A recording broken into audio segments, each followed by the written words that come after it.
lisensinya telah diberikan oleh Biro Hukum Provinsi.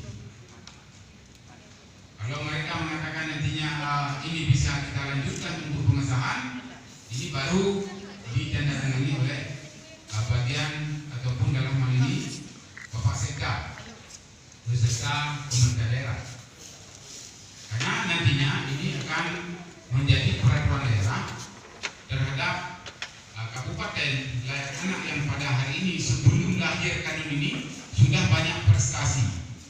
Kami juga duduk dengan DPMKB bahwasanya apabila kanun ini kita lakukan, ini juga mendapat satu apresiasi dari pemerintah pusat, kepedulian kita di dalam memberi perhatian khusus terhadap regenerasi bangsa di masa yang akan datang.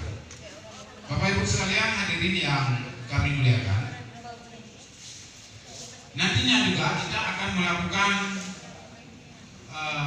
konsultasi dengan Biro Hukum, bukan Biro Hukum, Kemenkumham mengenai kanun perlindungan perempuan dan anak ini.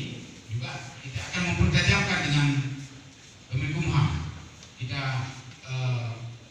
cari informasi dan hal-hal yang urgensi perlu penambahan ataupun pengurangan di dalam penetapan kanun ini. Perlu kami sampaikan bahwasanya kita duduk hari ini untuk mencari informasi, untuk mencari saran dan pendapat. Silakan Bapak-bapak Ibu sekalian menyampaikan saran dan pendapatnya yang nantinya akan kami input dan kami masukkan ke dalam pasal ataupun draft yang telah dirancang sebagai draft awal rancangan kanun yang telah kita sajikan kepada Bapak Ibu sekalian pada hari yang mulia ini.